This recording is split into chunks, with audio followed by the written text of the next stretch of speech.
My name is Ed Frawley. My wife and I own Leerburg. This is an interesting podcast that we put together this week. Cindy and I have a good friend, Joaquim Dovat from Switzerland. Joachim is probably one of the top decoys in the United States right now. And I know there are a lot of good decoys in the United States, but I personally don't know anybody that's better than Joachim because of the experience that he's had for the last 23 years being a decoy in Switzerland and in European countries. Joachim specializes in young dogs. He specializes in decoying for the Mondioring sport.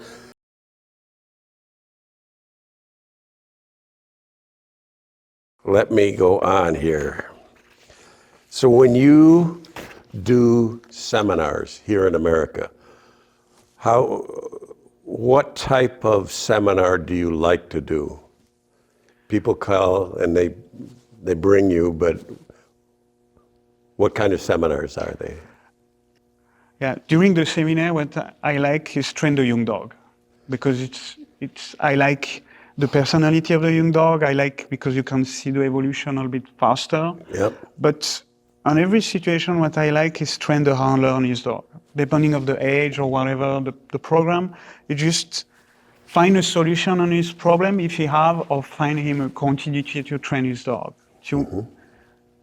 To build up the relationship or build up the confidence depending of the dog, depending of the handler. And for me, it's more the challenge to make the team happy. Does that make sense? No, I mean, I know. I mean, after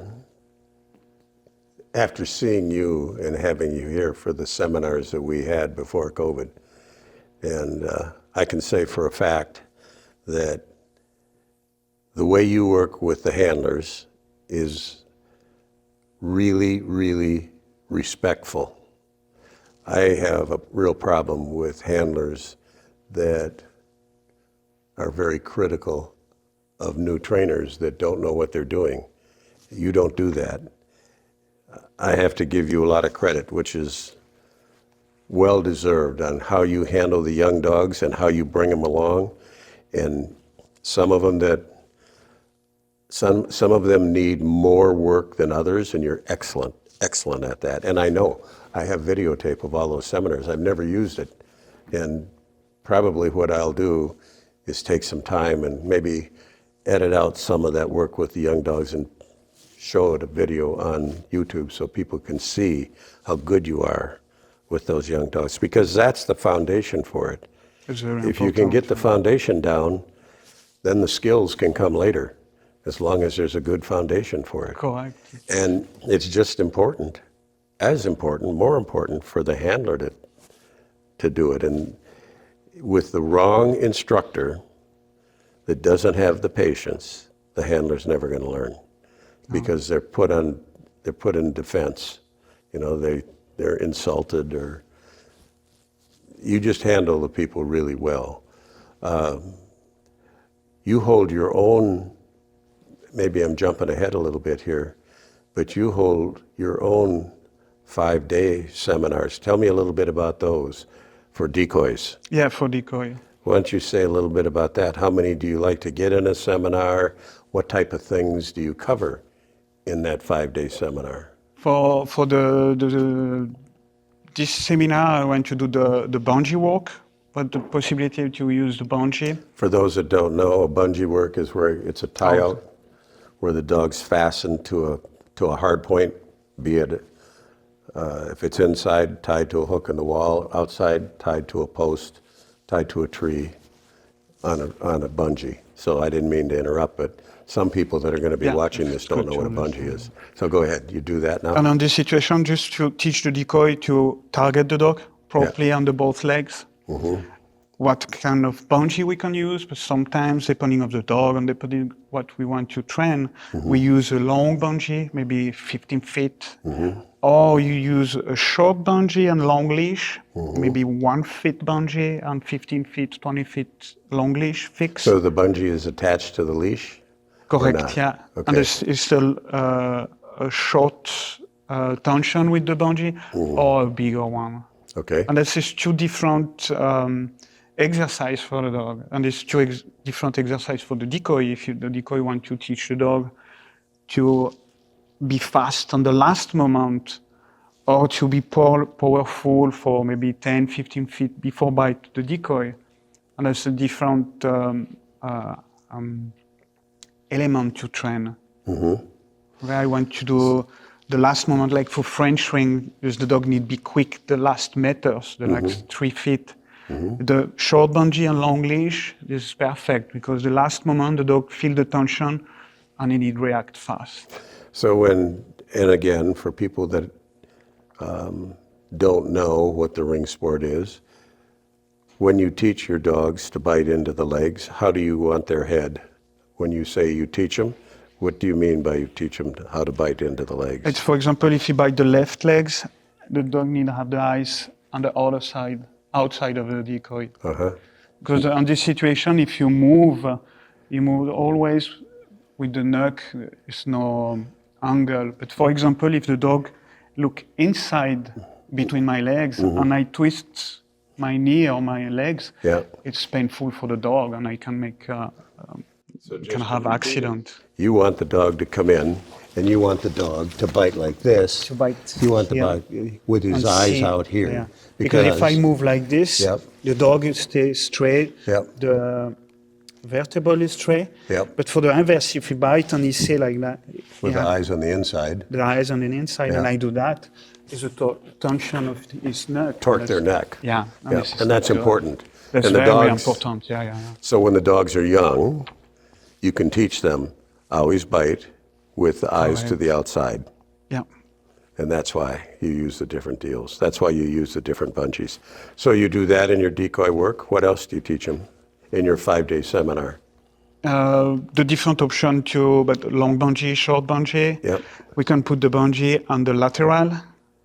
It just mean, for example, on this situation, we train first the bungee straight. And after we can have the dog, the point of the bungee is, where's my chest? I have the handler here, the decoy here, and I send the dog on that way, and the bungee go like this, and the tension coming, and the dog need through like a pivot, the French ring style, to push and grab the decoy one side or the other side. And that teaches the dog to do what? To if the dog come like this, the tension is a lateral for the dog, on his left side, and the decoy go on the right side, and he need push and cut the trajectory to grab the decoy. It's just a different option with the bungee. Typical for Frenching is good. We use it for Mondioring too, for the accessory, just to go through the accessory and grab the decoy. It should be a bit more faster. And power. And powerful. Okay, so you cover that. Then what else in the seminar? I want to do with, we train for the target, can be our body or legs, with the very small bungee, on the leash, maybe 5 feet on the pole. And it just, we have the dog is front of me, and maybe I show him the arm, and if he wants to bite, I just move and I present the legs. For teach the dog the opposite. Opposite, yeah, or the X. So explain that one more time, because you went through it fast. For example, we train the inverse. In the beginning, we help the dog, okay, you come on the left legs, I show you, you bite, perfect. Right. Both legs, I teach only the arm inside, and after if the dog understands. On the arm, where do you want their head and their eyes on the arm? Here, outside. Okay, same, just like the legs. Yeah. Okay. I'm always close to the center. I never give a bite like here. Right. Because after it's outside. And the attitude of the decoy, it's play with the shoulders, like push the dog, come here. Make a scope, come here. This makes sense. And after with the small bungee and the long leash, like 10 feet, maybe 5 feet, we don't care, is small, the room for the dog. But just give me opportunity to, for example, show him my legs. I show him my legs, he's ready to bite, and the last moment I do this. Okay. I take out my legs, and I come with my arm for the dog switch. And you can do that with the short bungee and the long Short leash. bungee first, yeah. Yep. Because with the short bungee, I have no possibility to grab my legs. Right. And I can teach him, or my legs go away, the arm coming, grab the arm. And that's what you teach fast the new. reaction. That's what you teach the new handlers, new decoys. New to do. decoy, yeah. Okay. But step by step. Right. Right. Okay. After that, what do you teach them? In the 5-day seminar. Yeah, or the target face, the target up, the target on the flea attack too. The good targeting the dog on the flea. Talk about the flea, though. What do you teach them on the flea? How to run and not get taken down to the ground. Correct. Yeah. So they don't have to look over their shoulder at the eyes of a dog. No, you teach them how to catch a dog. Yeah, it's the flea attack. A lot of people don't like to do the flea because you don't understand to target the dog properly. Yeah. But if you teach the dog, you understand the timing, you understand to positioning the dog, and more you train, more you are available A to feeling. do that. A Yeah, feeling you have the feeling. for when the dog's going to hit you. Correct, yeah. And you can teach the dog. Me, I teach the dog if the decoy look on the right side, he bite the right legs. Oh. If the decoy look on the left side, he bite the left legs. You can teach them that, huh? Yeah. But if you do that with the Bungee and you start with the young dog, after you keep your confidence on, Sure. and after it's easy to run. And then in the seminar, do you teach accessories? Yes, You do. yeah, I do. First, I teach to go through the accessory, to teach the dog to go through. And after, I teach with, for example, a position to bite the arm. That's holding the accessory. Correct, yeah. And after, I do the same like I explained before with the short bungee. I show my arm, but if I do this, he need bite the legs. Okay. And the inverse is if I show him my legs and I do this, and he come up. It's like a scoop coming with the accessory. It's like the technicity for French ring, but it's good for Mondioring. Cool. Makes sense. Anything else that we forgot about that 5-day seminar? For this seminar, that's a little bit. Yeah, after always, if I train a dog, this is as my philosophy, and for every seminar, I try to explain, okay, what I do, for example, with the bungee walk. This is my basic for the week. But after, depending of the dog I saw, for example, you have a crazy dog. I say, okay, maybe for this dog, it's not ideal to do a bungee because he's crazy. The bungee is a frustration. It's a bit, put the dog a bit dominant or active. And say, if it's too much, the bungee put him maybe too high and it's difficult to have a control. For me, it's very important. Is the cue for train the dog, but the first point is see the dog. Okay, he bite good. It's maybe you need a little bit more control before you do the bungee, or you do the bungee like a good control on the beginning, bungee, and after control on the end. You don't lose the control because after 2-3 day bungee, the out start be an option for the dog. You know, there's always a balance. And for me, it's very important to teach the decoy to. It's not just put the suit and do a banzai. You know, it's okay. You do some things, but what you do have an impact on the dog. Yeah. The impact of the dog have an impact for the handler. You know, if he lose the control, it's bad if he wants to play level 3 or high level in the future because you need to have the control. And it's like a constellation. Every star need to be in a good position to have a good success of training. So in even any kind of dog training, the really good dog trainers will say, it's not set in stone. Do this, do this, do this. You have to train the dog you have in front of you because every dog is different. And every handler is different. And every handler is different. So in your seminars, do you talk about how to work with different temperament dogs? Do you teach these decoys? If you have a dog that is a little crazy, you do this. If you have a dog that's a little weaker, you do this. Correct. Yeah. Every seminar I try to do that because for me it's very important. it's the dog, you're walking the dog, no, it's YouTube, everything, we can find thousands systems. Right. But it's very important to understand the handler, understand the dog. Don't put the dog too much. And I try to always explain what I'm doing with the dog. For the people understand it's, oh, okay, you do that because the dog is like this. I mean, you don't do that with the other dog because it's different. And for me, it's very important to teach the decoy young, or teach the handler too, because it's his dog too. Say, I do that because if he understands, next week, if I'm not there, he can continue to train. But if he doesn't understand, you're screwed.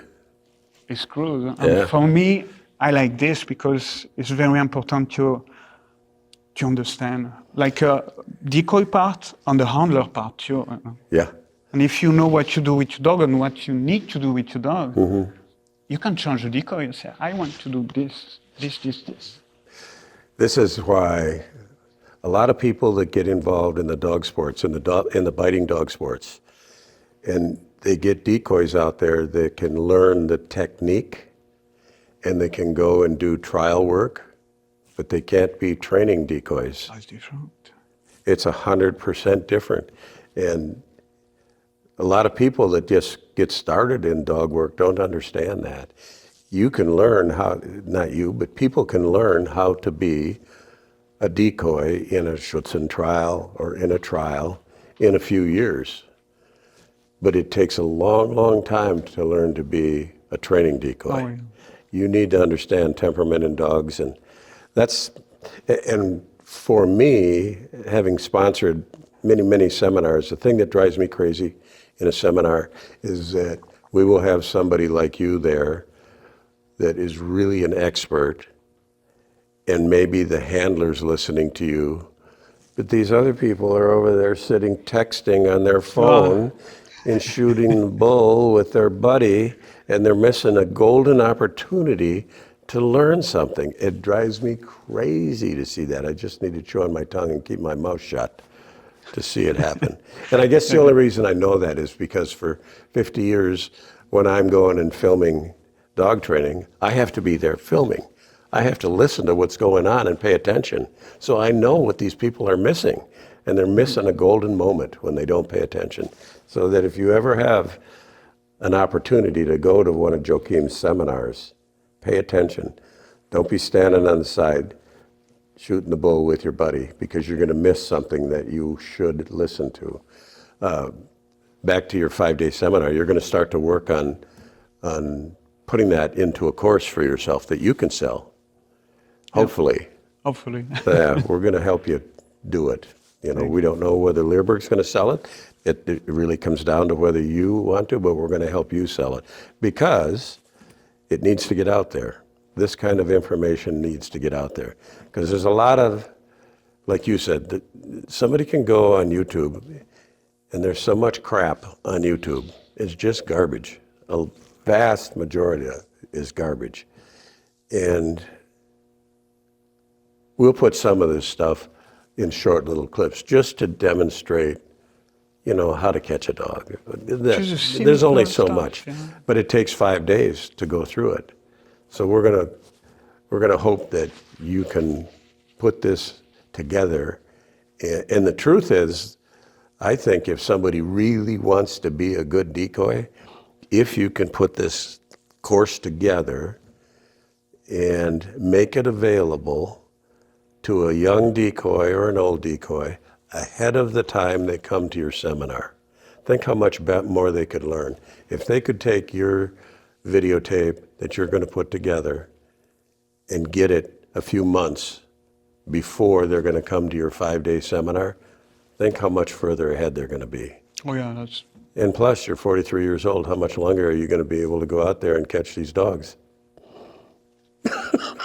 I know. 10 I've more been there, years. done that.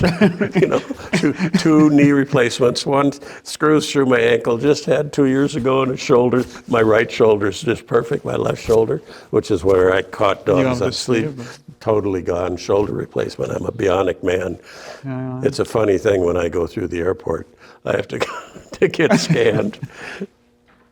So Joachim, if there are young people that want to learn how to do decoy work, what age do you think they should be before they start?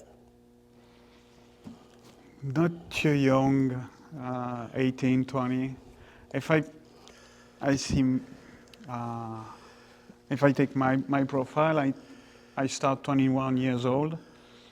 I do a lot of competition. I train a lot of dog in the military, and I have my 2 knee intact. You know, I was 10 years high level, and I have a lot of friends training on Mondioring start early age, like 16, 14 sometimes. And as 20, 25 start have problem with the knee. You know, the bite work, the decoy work, it's hard.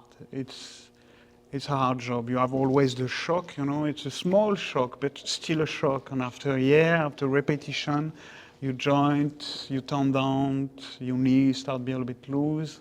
How are your knees? Still good? Yes, no protection. I'm happy. I always wonder about soccer players. Think how good the knees have to be on soccer players. Oh, yeah. And I think I have guys like you in the same category, because it's so easy to make a mistake and get hurt. Yeah. I mean, look, 2019 when you did the seminar here, and Denny, our really good friend from Chicago, was learning how to be a decoy. Remember, he broke his leg? Yeah, I remember. It was it wasn't a bad break. It was more of a,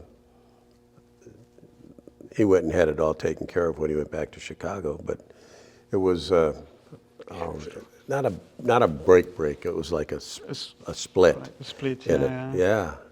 But then again, he's older. You know, I Yeah. think Denny's in his 30s, mid 30s. So, Yeah. what do you think about old guys? Now, I don't mean my age, but guys that are. Don't say my age. Yeah, right. What do you think about guys that are in their 30s starting this? Can they do it? Yeah. Or can they do it at a club level and maybe not at a national? It's very important. The decoy work, it's, for example, for me, my optic, on the time I start high level, if I train 5 hours training dog, I do 5 hours physical. Can be stretching, fitness, CrossFit, natation. Really? Yeah. To have a little bit 50-50. Because decoy work, we work a lot of muscle. Yeah. Every muscle moving. But Right. every muscle need to be built up. Right. And it's not because you put the suit on, you build up your muscle. This is Right. on the side. But it's like a dog, you know. You have a dog for competition. You swim with him, you do fitness, running, treadmill, whatever. So many people don't do that, though. No. It's amazing. Yeah, that's Crazy. very important. Yep. To be a decoy for a long time, on the side is very important. Bicycle if you don't like running. I say that because I don't like running. But do you use a bicycle? Yeah. Do you? Just for muscle. Just for the motion, huh? Yeah. Well, that's true, too. Natation is good. Swimming Yeah. is very good. And stretching too. So here's another question, too. More and more in the past, I'm not going to say how many years, but in the recent, not so recent future, we see more women getting involved in decoy work. And I've seen some that are not bad. What's your thoughts on that? Are you seeing more women get involved? Yeah, if I take the example in Switzerland, it was,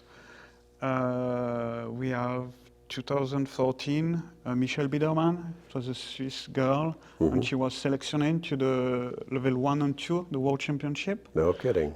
That's And cool. she do the super selection, you know. She proved a lot of man was there, and she finished, I think, 4. Very cool. 3 or 4? Oh, I don't remember. What about here in the United States? Not so much from the national level, but when you do your seminars, are you seeing more women coming out that want to learn how to do decoy work? Not too much in USA. We had Maybe a couple. not. You have a couple. We had a couple that came to the seminars before COVID when you were here. Yeah, that's Those true. ladies from yeah. Chicago, they were okay. This was okay. No, it was Sure. good. Yeah, and listening, and good in shape. But if I take the example, we have more women in Switzerland because we have 2 certifications for Decoy. We have a certification for competition Decoy, Okay. and we have a certification for training Decoy. Oh, And both of them is 1 year. And a lot of women like to do the training Decoy certification for learn to give a good target, Right. to teach the defense, to teach simple stuff of the basket, of the accessory. And that's why a lot of women like to put the suit on. yeah. So that's a good idea. Too bad they don't do that here. Have a certification for somebody to be a training decoy. That would really help Oh, that's versus a certification If for a we do- trial decoy. correct. Those are 2 different animals. Yeah. They really are, aren't they? Yeah, one build up the exercise and the other destroy the exercise. Yeah, I remember going to one of the German Schutzhund competitions, I don't remember, in the late 80s, 1990s, and one of the decoys in the Bundesliga was 60 years old. Now, they have more than one decoy in a competition, but that guy at that age there was like 100 dogs in that competition. Think how good a shape, that was his, they made the announcement that he was 60, but it was his last competition he was ever going to do. And everybody was thinking, we hope he lives to the end of this, because 100 dogs, could you imagine that? No matter what, over 3 days. They do it over 3 days. What's the oldest you have seen decoys work in Mondioring? How old? For training? No, for the super selection. How old? What's the oldest you see guys in there? Oh, I remember what was one of the super selection. I have a friend from Belgium. We have 52, 53. 52 years old Yeah. in the super selection. Huh? Yeah. So the super selection, is it all in one day? How many guys come to it? I know he do a 2 day each. 2 days. Yeah. How many guys try out normally? It's open. Usually it's between, depending where is the world championship, it's between 12 and 20, 25 people. Mm-hmm. And what's it like? Do they just have you do the whole trial, or do you have to do certain exercises? I do a physical test Yeah. without suit, with suit. Talk about that, because I remember that to get certified to be a Mondioring decoy, just for a club decoy, you have to put the suit on, and you have to do some running and timed, at least the trial I saw. Do you know what the requirements are for the for the physical part? For in USA? Or Yeah. in super Well, it's selection? for Mondioring. I think it's the same for the super selection. I'm not sure, but it's just running 1 kilometers. That's what it was. It was without suit. Okay. It's not so complicated. But after it's the slalom with the suit on. And I don't know, I think it's 100 meters. I don't know. Yeah, I remember we had a Mondioring trial here many years ago with Margaret McKenna. Is that Margaret McKenna, yeah. And we had a decoy certification then, and I think I filmed some of it. It was hard. The running in a suit was hard, and they had to jump. She had them doing jumping. Oh yeah, sometimes, yeah. Yeah, it was crazy. Not everybody passed. No, it's, you need to imagine, if you have a competition, you have a regular one, 10 dog level 3 or 12 dog level 3. Yeah.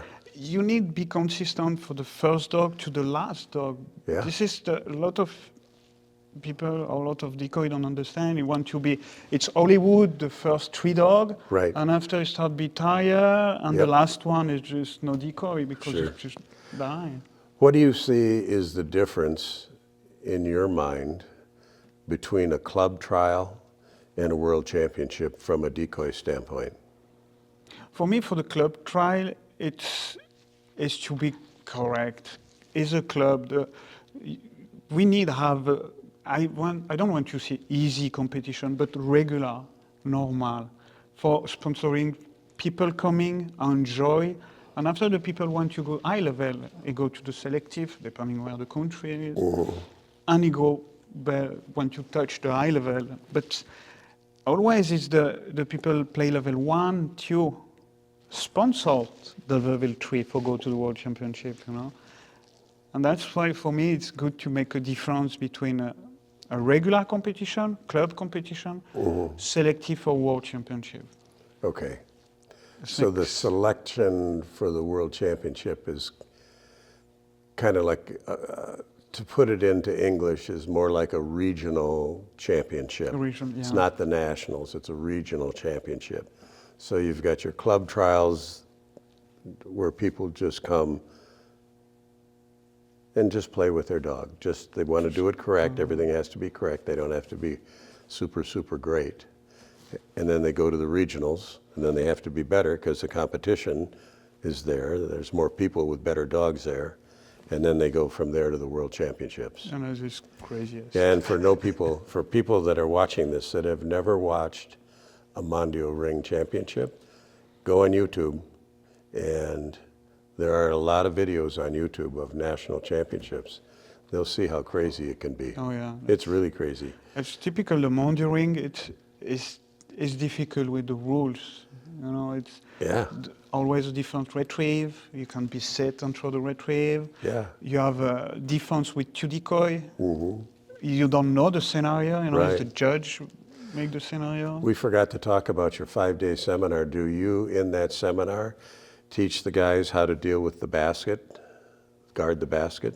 The guard object, yeah. The object guard? I do a little bit on, I like explain the foundation.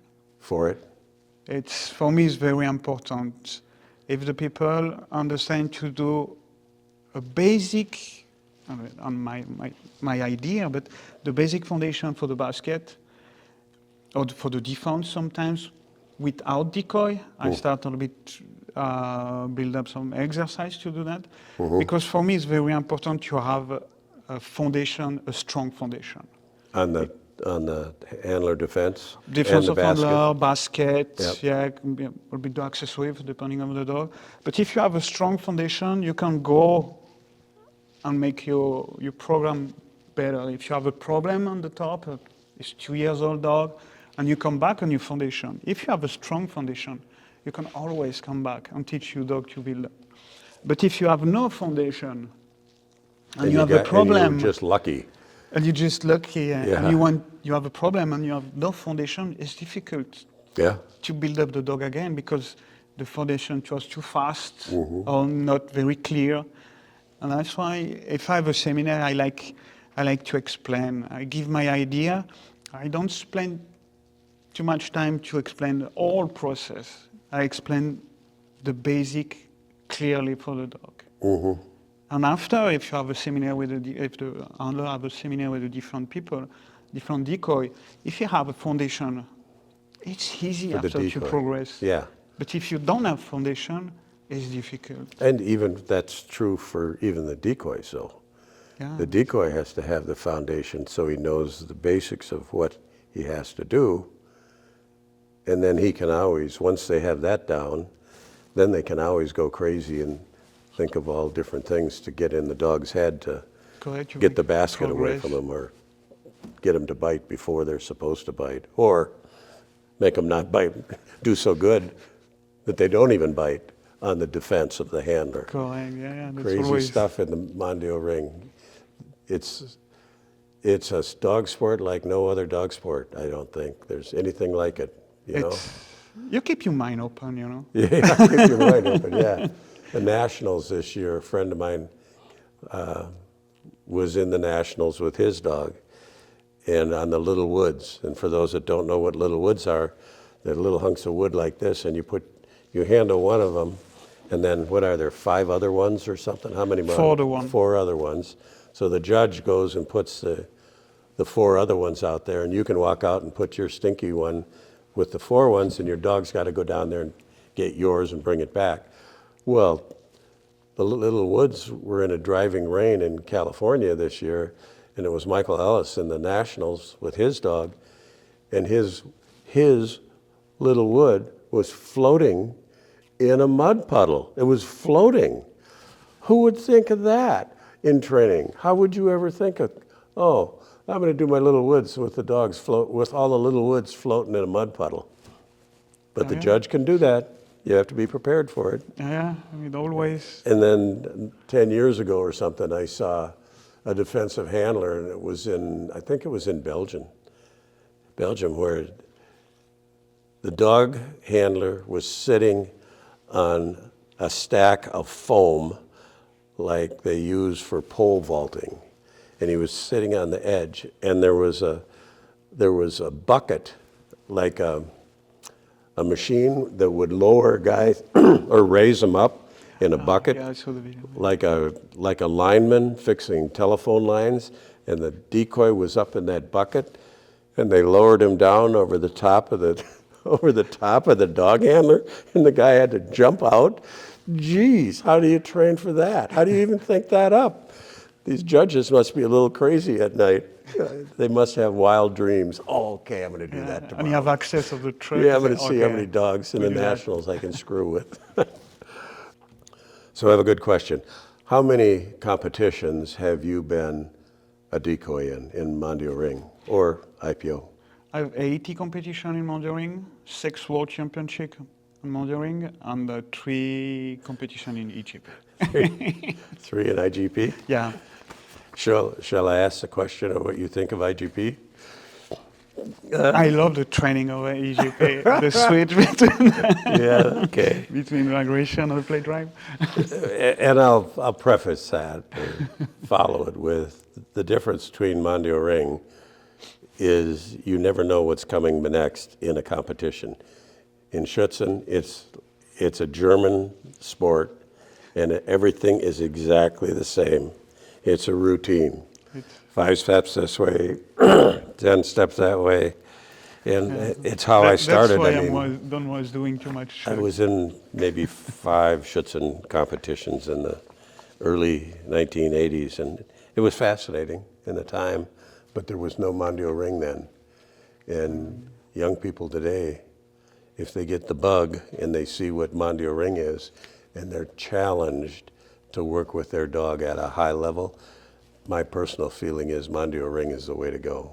I really do think it's a great dog sport. Depending on the personality. I have a friend, he's German, that's maybe why. He like the structure, clear. He don't like surprise. Yeah. He like IGP. Right. You have some people like a little bit the challenge to build up exercise and generalize the exercise and a lot of different distraction. Right. But after, it's like the bicycle. Some people like the bicycle to go to the forest or the mountain. Yep. And some people like the bicycle on the road, it's straight. But still bicycle. Sure. How long do you think you'll stay in America doing dog training? Is your goal to move back to Switzerland? For no. I like be here. You have a nice home that you and Tanya have put together in Las Vegas. For those that don't know, Joachim lives in Las Vegas, and his partner is a great pet dog trainer that I wish I could talk into doing some cool, short little pet dog tips courses with.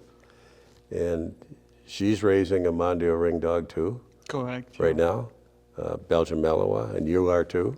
Yeah, I won. And that's where you hold your seminars, your 5-day seminars for rings for the decoy work.